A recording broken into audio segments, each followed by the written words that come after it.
The Spinoff Podcast Network.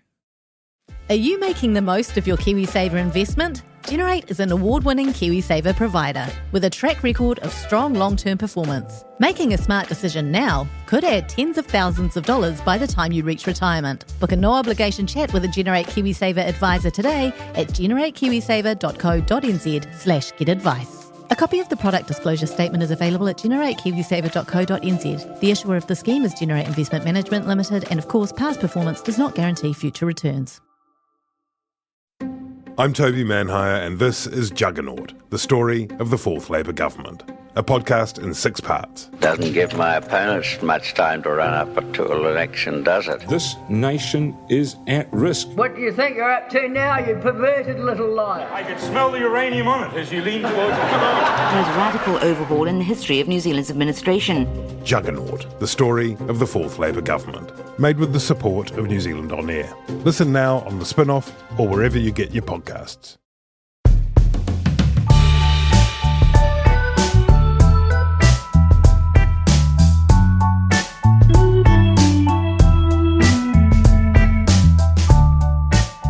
No mai haere mai tēnā koutou katoa. Welcome to Podstars with Toby, Annabelle and Ben.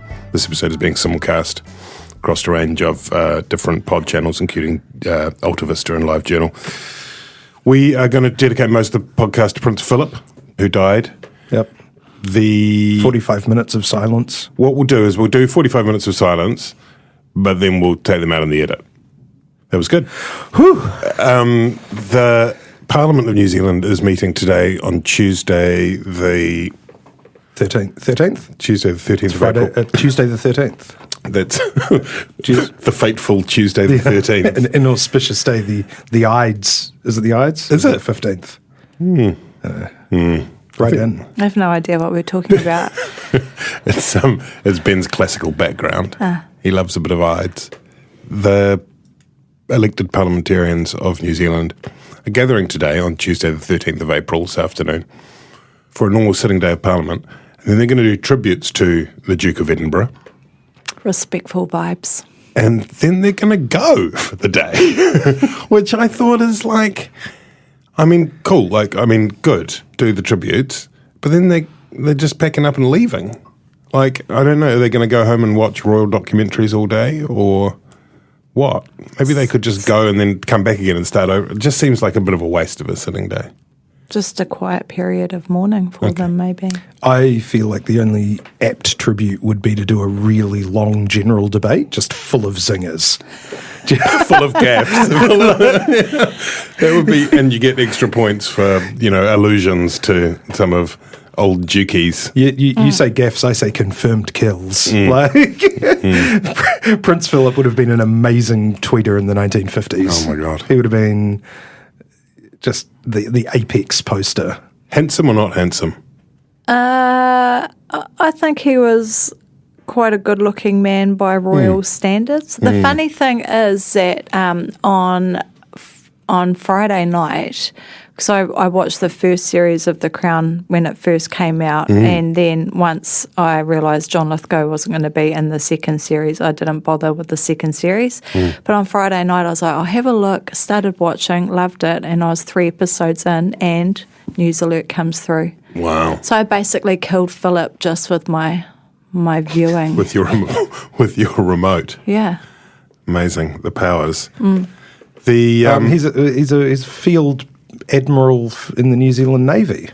Yeah, they've all got bits and stripes and lapels and whatnot. I don't know how much use he would have been. He was apparently very good in the Second World War in a naval battle near Sicily. Naval, yeah. Saved a lot of lives with some cunning smokescreen diversion kind of tactic. It's pretty interesting. He was good looking when he was young. He was a bit rough towards the end. Well, but time hasn't been kind to any of us. So. To be fair, he was 99. That's right. Well, I think we've covered off the tributes to Duke of Edinburgh there. We'll do another 10 minutes of silence.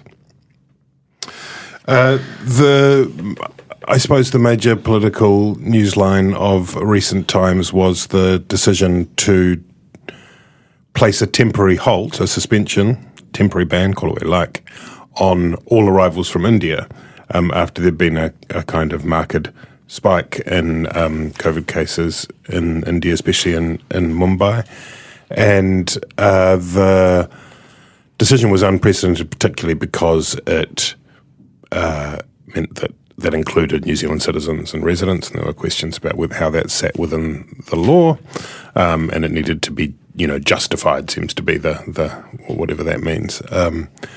Big step, caused some concerns and ructions, including from some members of the Indian community in New Zealand. How did you think that one landed, Annabelle Lee Mather? As the medical expert interviewed on RNZ said, it wasn't so much that it was a spike, but a constant increase of infected people arriving, and that's due to obviously the size of the population and all of that sort of stuff. Obviously, a decision like that is never going to go down well with the communities that it affects, and it's obviously going to put a lot of whānau into difficult positions, but, these are unprecedented times, so I understood why the decision was taken to put a temporary ban, because the reality is, as we've seen in the last couple of days, when our MIQs are overwhelmed with infectious people, it starts to seep out into the community. The decision applies as of Sunday and through until I think the end of April 29, Ben Thomas, and the case that was made was that this was buying some time to look at options and ways to better manage those increased number of cases coming from a particular place. So it's crucial, isn't it, that it will be a crucial moment on April 29 or ahead of that, whether they have come up with a solution or whether they just go, we're just going to add another 4 weeks to it, at which point it starts moving away from this temporary suspension into something more substantial. Yeah, the debates about the legalities, I think, are probably the least interesting part of that announcement. A sovereign nation has the right to control its borders. There's no question about that. In terms of whether it's a justified limitation, sure, legally. There was a bit of a discussion about, was the sort of decision motivated by racism? It was obviously a decision motivated by keeping numbers of infected people in MIQ down. I think it was certainly an easier decision to make for the Prime Minister politically because it was India and not the UK or the United States. We've heard about, India has the vast majority of cases that are now coming into MIQ. I think the same was probably true of the United States and the United Kingdom once you put them together at the beginning of the pandemic. I don't know that there was as high a rate of infection of people coming through, as in the sort of the positive case number wasn't as high, but it's comparable for sure. Yeah, but I think that what you're talking about in terms of that 2 weeks is really the crucial issue here, which is that that's the crucial issue in terms of the government sort of delivering on this policy, because as we've seen in our highly iterative and ultimately largely successful response at the border, is that the government often wastes a lot of time and says that it's going to do things like test frontline border workers, implement regular testing, vaccinate border workers, which it ends up just not doing until there's another failure, and then we learn about it and then more pressure goes on. So I think, it obviously will really depend on whether the government does take this time to actually put in place steps like, MIQ over in India so that people have 2 weeks clear before they get on a plane. That seems to be the big problem, that moving through India to get to your plane is highly hazardous in the current circumstances. Susie Wiles made an interesting point or offered a hypothesis in a piece for us in which she said it could be that the paradox is that people going to get the pre-departure test may expose the people to the virus. The pre-departure test, of course, designed to prevent exactly what's happening, but could end up backfiring. There's another question, which is, what is our ultimate aim with the border? is it to only select the best and most uninfected people to come back to New Zealand, or is it to help New Zealanders get away from these COVID-infested health sites? Yeah. And depending on where you put the balance in terms of priorities, that'll dictate. If the idea is just to select the best people to come back here who are least likely to infect us, then we'd close off way more than just India. Exactly. And I mean, if you aren't a New Zealand citizen or resident or family member or have had a very high bar of other qualifying criteria, then you're not coming from anywhere. So these aren't, you're absolutely right that they need to find a solution to it, because I mean, even though you say that you're not excited by the legal issue, there is a kind of part of that legal framework is that we allow New Zealanders to return to their home. But even more than the legalities, this is New Zealanders' home, and one of I think we've gotten off remarkably lightly in terms of. In terms of the pandemic itself, in terms of the COVID ravaging the country, we basically escaped scot-free on that. Not clear what the long-term effects will be in terms of, mental health, loss of education time, but probably, we would hope not too bad because we didn't have particularly long lockdowns here, unlike overseas. And the economic fallout, bad, but nowhere near as bad as expected. But what has happened is that something about the New Zealand national character seems to have changed a little, which is we have become much, much more inward-looking, much more fearful. Xenophobia obviously is a sort of staple of the New Zealand kind of psyche.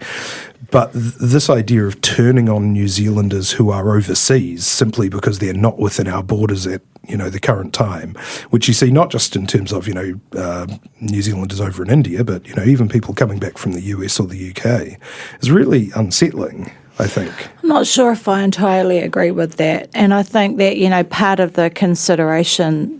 Well, one of the issues that we need to consider as part of this is that actually New Zealand is punching well above our weight in terms of the amount of people that we have coming through our MIQs per capita. I think we're 5 times more than Australia, and so putting some filters in place to keep it safe is not a horrendous breach of people's human rights. But more importantly, those people that work at our borders and in our MIQs, we know a lot of them are low paid, many of them on minimum wage, which also means that they're more than likely in living in homes where they're having to share with a large number of other family members. They might have limited access to medical support and facilities, all of those sorts of things. So the people who are caring for people with COVID or are brushing up against them are some of our, a number of them are quite vulnerable, and we actually have to think about making sure that their workplace is as safe as possible as it possibly can be while a pandemic rages around the world. So I think that actually putting some limits in place to stem the flow of people in, so that we don't infect New Zealanders who are resident here, is actually not an unreasonable expectation. In terms of India, and would it have been, is it more palatable because it's India and not America? I would argue that we actually have really different relationships with those countries. You don't have a huge amount of New Zealanders coming back from India or, dual citizenship situations. We do have a lot of dual citizenships or flow in and out of New Zealand and India. So I actually think it would have been a more difficult decision, but I think it's the right one in terms of at least trying to figure out what we can do better to bring people home safely. One of the changes to that MIQ system that's been introduced, which I think happened since we last podded, was the announcement of the Trans-Tasman bubble, which will open on April 19. And one of the flow-on effects of that is that we'll do our next podcast from Sydney, I assume, but one of the flow-on effects from that is that that creates this extra capacity in the system, which is a good thing, but also part of the acknowledgement of that was that they were likely to decommission various of the facilities. And I actually have a friend who is currently in the Hamilton Ibis, which is a flight, and the entire hotel, she's loving it. It's got a view of the Waikato, Tainui Run. Magnificent. It's a beautiful hotel. But it has the windows don't open. There's like there's almost no ventilation, and it seems like, to me, non-expert, the kind of hotel that they are basically going to decommission, likely to decommission. Great wine list. She's having a nice time. Slacks, all of that. But you know what I mean, like, and which means, Hipkins acknowledged that there's some that they think maybe not be quite right for the higher risk, and you're kind of like, so basically a whole lot of hotels are being run for where they know that nobody's got COVID because they've all come from a flight from Sydney. Yeah, that's right. And it's sort of weird, The travel bubble is ludicrously overdue. There's no particular reason that it's safer now than it was in November. The other thing, though, we want to get onto is the case which I think we've touched on maybe in passing, is the Grand Millennium Hotel security guard who's now called Case C, and there's quite a long gap between Case C and Case B, and these are likely to be very low-paid workers, as you mentioned, Annabelle. In this case, employed by a private company. In this case, had not been vaccinated. Had passed up 2 opportunities, reportedly for family reasons. Had not been tested, it seems, for quite a while either. We also learned an example of what you were talking about, Ben, in terms of this kind of playing catch-up. Really what happened was now Chris Hipkins has said that all of the information about vaccinations, I think, will be supplied up the chain, whereas the private companies had it before, and it's kind of extraordinary. And it seems to me with he's called Case C because they don't have a list of all the frontline workers. Well, I mean, it is, there are all Ministry sorts of Health desperately trying to find who this person is. It's there is part of the devolved powers within to the DHBs from the ministry, and then there's also the use of contracted workers. And of course, we saw it happen in Melbourne. This is not a Melbourne case, luckily. But what happened in Melbourne was there were private contractors that were employed by the state to do the security, and we know where that all ended. But just thinking about the vaccination program more broadly and the sort of certain amount of sluggishness, a certain amount of sort of nebulousness around it, and I think part of there isn't a public outcry in New Zealand, and part of that I think is because people mostly feel reasonably safe, and so you're not seeing what you're seeing in some other countries with the attention on it. But I was thinking about this, and I was thinking, when we way back a year ago, really, when we were looking at the contact tracing systems, and there was a call by the Director General of Health, Ashley Bloomfield, for a gold standard contact tracing system. And Aisha Varel, who is now Cabinet Minister, was tasked with completing this report.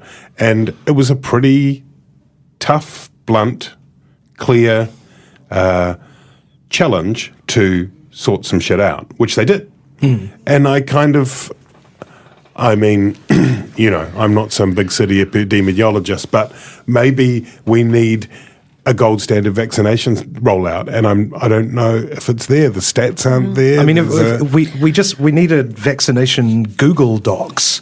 We need some way of keeping I think unfortunately that's what Canterbury DHB were using, and they're part of the problem. I mean, the idea that you would not know how many or who of your frontline workers had been vaccinated a month into the project it's mind-boggling. It's almost as if.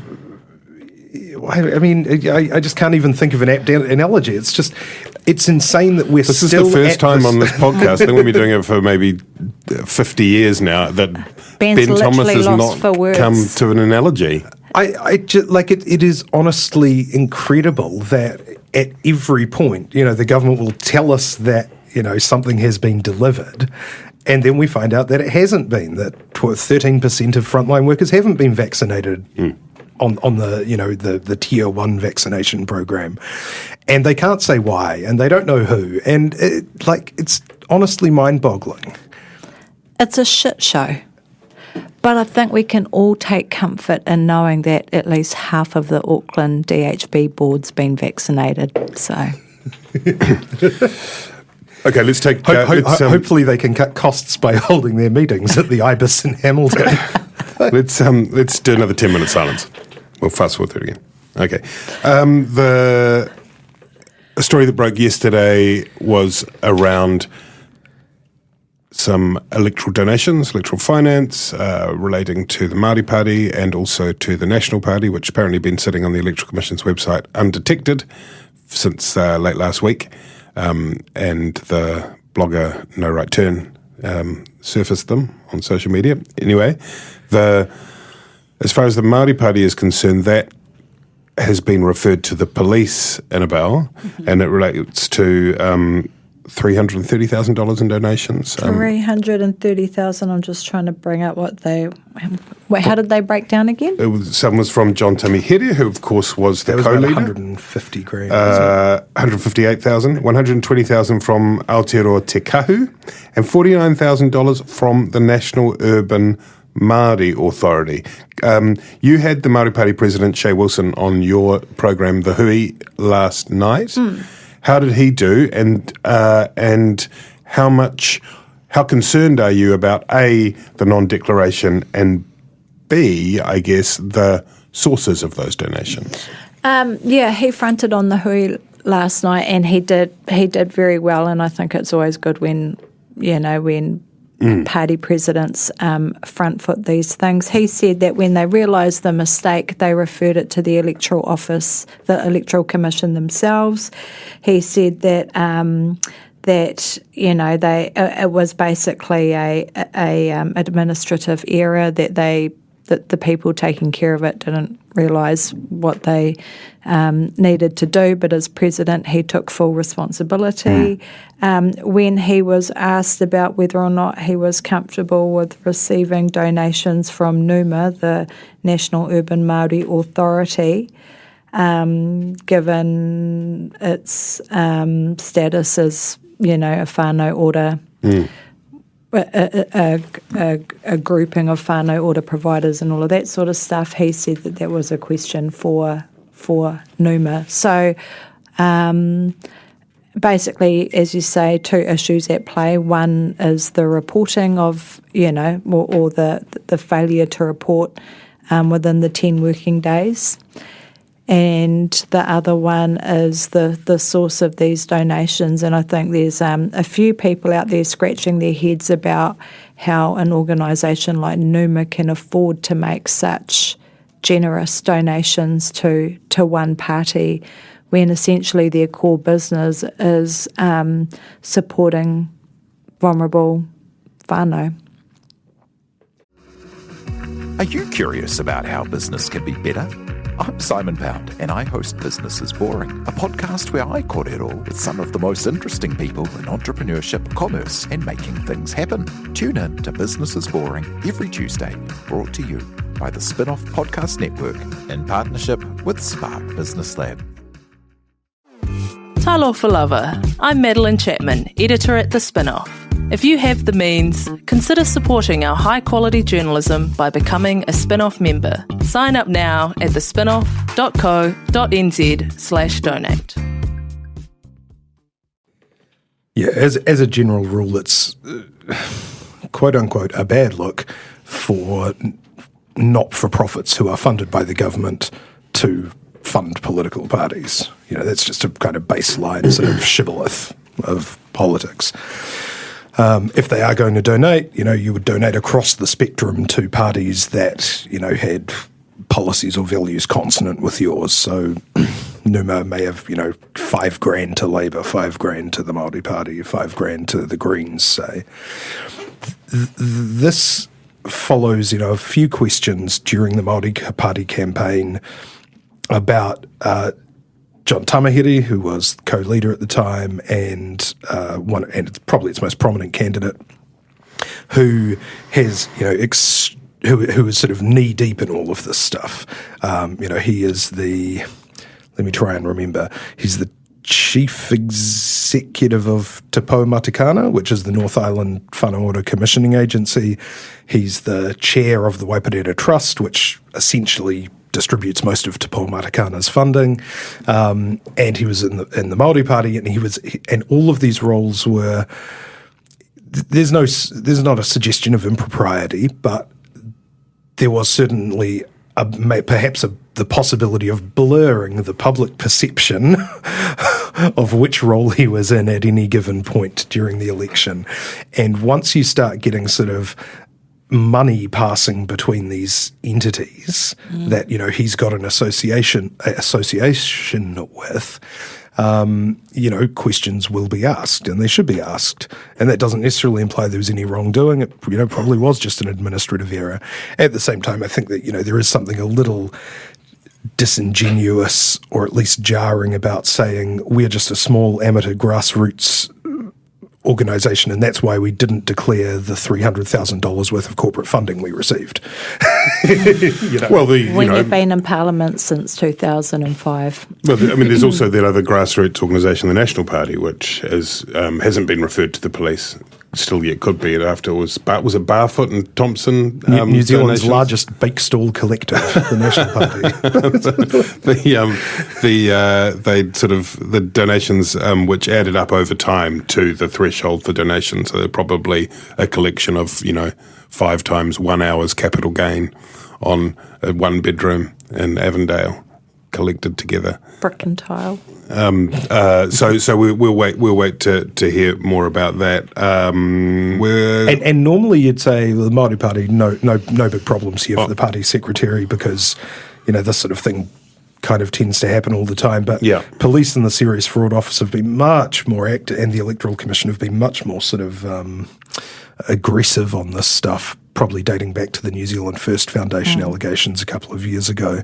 So, which it's just another example of why our election rules aren't doing what we expect them to do. They're not gold standard either. Get Aisha Varel to get her onto it. Get her in there. Have a look at that. We had one of the kind of jazz standards of New Zealand politics, which is leadership ructions in the National Party, stemming chiefly from a column that Claire Trevet, the outstanding Herald politics writer, the respected deputy political editor, also the respected deputy political editor, the gold standard of deputy political editors, indeed. She wrote a column suggesting that there had been murmurings in the smoke-filled rooms of Wellington of a spill, as we are obliged to call it now, which would involve a leadership team of Lux and Bridges, and the idea was that Bridges would be a caretaker, which is, a sort of a stretch to imagine, with Luxon being kind of incubated like a good virus as deputy, only to explode in a super spreader event on the good people of New Zealand. Was that really clear, though? I feel like we instigated that. We did. I feel like we did with our Chris Luxon videos last week. I feel like that we might be Claire probably responsible heard for the that. theme song, then was just that's the it. future is Luxon. That's it. Yeah, that's what happened. It was like like be anything else. Like when you have the summer and you can't even walk down the street without hearing party rocker anthem or whatever, like outside from cars and things. Same with the Christopher Luxon theme song. Eventually the momentum just grows too great. It's incredible earworm psyops underway by the Luxon sleeper cell Ben Thomas. Duncan Garner was also kind of telling tales about what Simon Bridges had said to him off camera and all sorts of stuff this week. It's hard to suggest that it amounts to anything really, Ben, except it does show that there remains discontent and dissent and unhappiness in the National Caucus. It reminds me a lot of what happened in Labour over all those years. You know, you kind of if they couldn't go 2 weeks without something else. Tell us about your people, Ben. What's happening? I'm going to National Party Insider Annabelle Lee.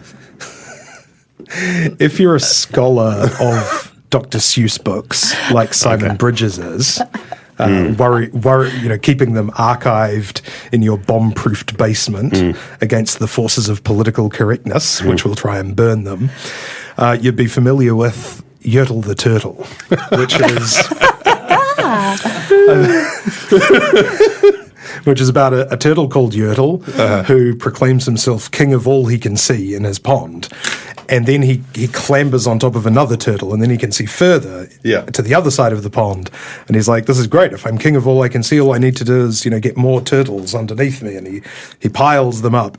And eventually one poor put-upon turtle at the bottom gets sick of it and comes, just leaves the pile. And then it all collapses, and Yertle is covered in, pond weeds or whatever. Pathetic. And that, I think, it's meant to be a parable about, don't get above your station, be nice to people on the way up, use your power wisely.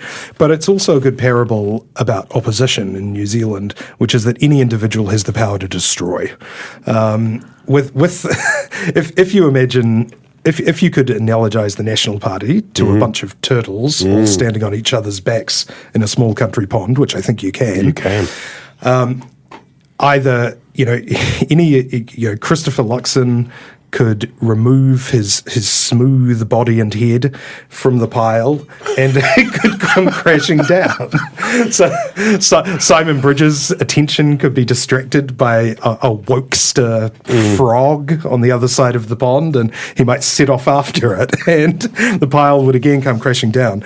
You saw it with Jamie Lee Ross. One person has the capacity to make any kind of, rumours about discontent or ructions a self-fulfilling reality in an opposition party. And, I guess if you were left-wing, you'd call it accelerationist, where you sort of say, well, the party's doing badly, so we need to change the leader. And the fact that there's now leadership rumours means the party does even worse and brings you closer to a leadership change. Where I think the calculus is going wrong for people like, Bridges and Luxon, if we can assume that they're behind these rumours, which I think, I'm willing to go out on a limb and say they are, But you don't know. Oh, I don't know. No. And let's say their supporters. Sorry, their supporters. Luxon and Bridges' supporters. Perhaps unknown to them completely. Normally when you do this sort of thing, you sort of think, well, I'm safe because my electorate loves me. I'll survive whatever happens. I'll emerge from the rubble. I don't know that any National Party MPs can be guaranteed of that. We saw at the last election, nobody's safe. They're all near extinction right now if they don't sort of get their acts together. I think we all need a moment to just kind of breathe that in. That was great. That was a lot. That was awesome. Thanks, Ben. Now the Lorax one, which is we'll just go to another 10 minutes silence. Before we go, let's talk. How about 10 minutes silence for free speech, Toby? Let's do that. Well, let's do 20. The week began with an open letter, a petition? Open letter. Open letter. Love an open letter, don't you? Yeah. Annabelle? That's what gets you out of bed in the morning. Mm-hmm. And it was from a range of groups, including Just Speak. The Helen Clark Foundation. Ben's favourite. The Doctors one. Was it the Health Professionals Association? Oh, there's heaps. But they were interesting because they had been a bit equivocal and weird in the lead up to the cannabis referendum. What I'm talking about is like Jacinda. Cool. She did not sign the letter. They called for reform to the Misuse of Drugs Act, and it was met with a response from Andrew Little, who's not the Minister of Justice anymore. But he's the Minister of Health. He's the Minister of Health. If you want to make drugs a health matter rather than a criminal matter, you're talking to the Minister of Health, which happens to be Andrew Little. And he repeated kind of a position that he had intimated after the referendum had been completed, which was kind of, Wait, can I sum it up? Yeah, go on. Yeah, nah. His was basically his position. His position was that the people had indicated that it wasn't the time to do anything really at all. Otherwise, the position from these groups and a large number of his people is that it was a cigarette paper's difference, and so decriminalisation is on the table. There are still things in the Misuse of Drugs Act that seem pretty anachronistic. It's a weird kind of. When was the misuse? When does it date from? The 60s? 70s. 70s? A long time ago. A long time ago. And has had bits and pieces cobbled upon it into the state that it could do with reform. Annabelle, what did you make of all of that brouhaha? I thought it was a real cop-out to reference the referendum and say that was a reason why change couldn't be made. It was 50.7% of people. It's hardly an overwhelming mandate not to change. You could argue that essentially the neutrality of it is a mandate to make change, but there's other options. It doesn't have to be legalisation, like you say. It could be decriminalisation, and to not do so while at the same time you have one of the members of your party exemplifying Chardonnay socialism at its worst with his private members' bill to make alcohol available on public holidays while Rome burns is really disappointing. Well, I'm in favour. Dr. Seuss? I'm in favour of the alcohol available every day bill. Shout out to Karen McNulty. Look, personally, I'm in favour of drug legalisation, pretty much all of it. At the same time, I can't help but feel the pro-legalisation, pro-decriminalisation voices are sort of being sore losers here. You can talk about the paper-thin majority. You can talk about it was 50-50. The referendum lost. But it wasn't an endorsement of the status quo, But the thing is that not all legislation is created by referendum, and no, regardless it's not. But there was a referendum. There's people that are going to jail unnecessarily. Yeah, whose lives are right. being wasted, who are not getting a health response to their addiction issues, but getting chucked in the slammer. Like, how can that be good for our country? Well, it's probably not good for the country, as per my personal beliefs. So it's not really about sore losers. It's about justice and an appropriate response to a significant health issue. Yeah, but there seem to be a lot of people saying just ignore the referendum, or the referendum is actually a vote for change. It's not. The referendum lost. I mean, I think people have to be a bit realistic about that. We're still in a democracy for whatever reasons. That was the vehicle for reform. It's hardly an overwhelming mandate, Ben. It's 50. And the other thing is, sometimes you've got to make hard decisions, and just because it's not the most popular thing in the moment doesn't mean that it's not the right decision to make. And 50.7% is literally a knife edge. And most of those people, the polls that they've done since show that they would actually support decriminalisation. So why would you not act? Take another 10 minutes. According to Prime Minister Jacinda Ardern at her press conference, the National Party really needs to sort out its position on this, because progress may be impossible until their 25% of the vote starts to support legalisation. So, look, there will be reasons that they're not pursuing it, whether it's focus grouping or whatever. And look, it's a shame, but it's a cop-out. We're going to wrap it up. A big thank you to Jonathan for producing us, and thank you very much to Spinoff members for being the greatest. Join if you're not already. And we're going to go out with a shout out to Kiritapu Allen. Yeah. Kia piki te ora, Kiritapu.